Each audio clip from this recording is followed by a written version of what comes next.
గురువారం మనకి యోగదాయకంగా జరగాలి అంటే ముందుగా పసుపు రంగు వస్త్రాలు ధరించాలి, గురుగ్రహ ప్రీతికరంగా. రెండో పాయింట్, శనగలు తప్పనిసరిగా ఆ రోజు ఆహార పదార్థంలో ఉండేలా చూసుకోవాలి. అంటే నానబెట్టి ఆ శనగలు నివేదనగా పెట్టి వాటిని ఉడకబెట్టి తాలింపది వేసి ప్రసాదంగా కూడా పంచిపెట్టుకోవచ్చు. శనగలు అరటిపండు కలిపినటువంటి తాంబూలం ఇవ్వడం కూడా ఎవరికైనా గురుగ్రహ అనుగ్రహాన్ని ప్రసాదిస్తుంది.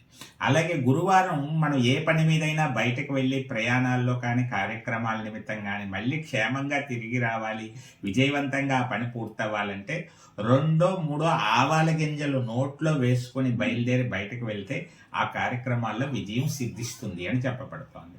పసుపు రంగు పువ్వులతో గురువారం నాడు పూజ చేయడం, పసుపు రంగు పువ్వుల మాలను భగవంతుడికి సమర్పించడం, గురువుల దగ్గర ఆశీస్సులు తీసుకోవడం, పులిహార చక్కెర పొంగలి తీపి వంటకం కూడా గురువారం తినాలి. అందులో పులిహార చక్కెర పొంగలి చాలా విశేషమైన అనుకూలతను ఇస్తాయి కాబట్టి గురువారం వీటన్నిటిని పాటించి శుభయోగాలు పొందండి.